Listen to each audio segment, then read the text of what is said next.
So welcome back, everyone. Excited to see everyone here at the Millrose Games this weekend.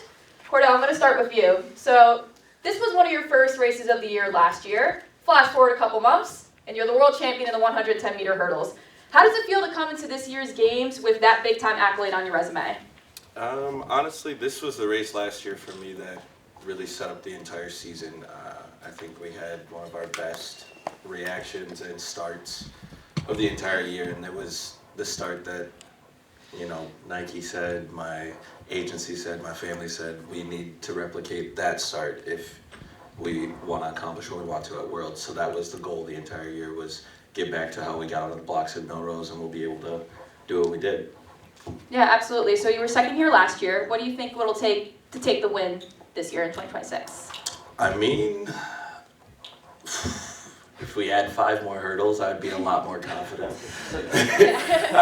It's just the way I run the hurdle race. You know, the first 5, you know, I typically hang in there, and it's the last 5 that are my best. So I don't really look at any indoor races of I need to win them. It's more of I need to make sure I feel certain things, because I'm a 110 hurdler. I'm not a 60 hurdler. So we will go out, make sure we feel good things, have our training pay off, and we'll see how Sunday goes.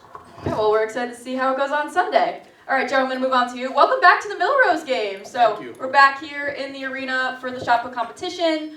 You said this year you're really locking in on the indoor season. You typically only focus on outdoor, but this year you're really just focusing on these indoor competitions. How does the Millrose Games set you up for the rest of the winter?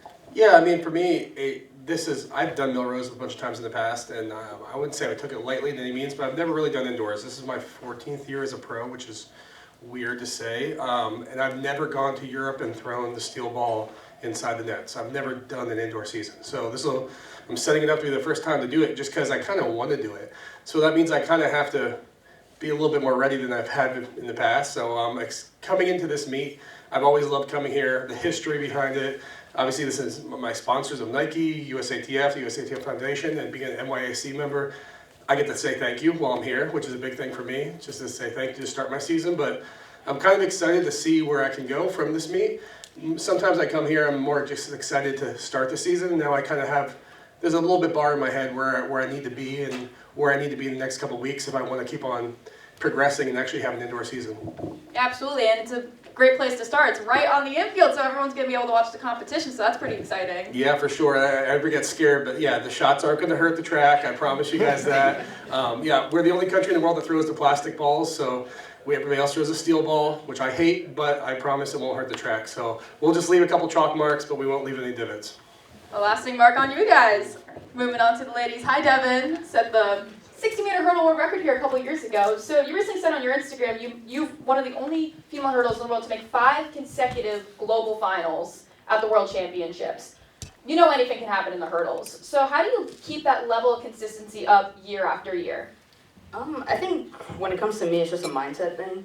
For some reason, I get into like a championship mode, and I'm just like, this is what you've been preparing for all season, and I just kind of don't let myself get to the point where I feel like I've wasted it. But it's kind of like a bittersweet thing. So even though no one has done it, made 5 consecutive finals, it's still like I haven't come away with a medal as yet outdoor, and so still chasing that, still trying to replicate my success from indoor and have that transfer to the 100 hurdles.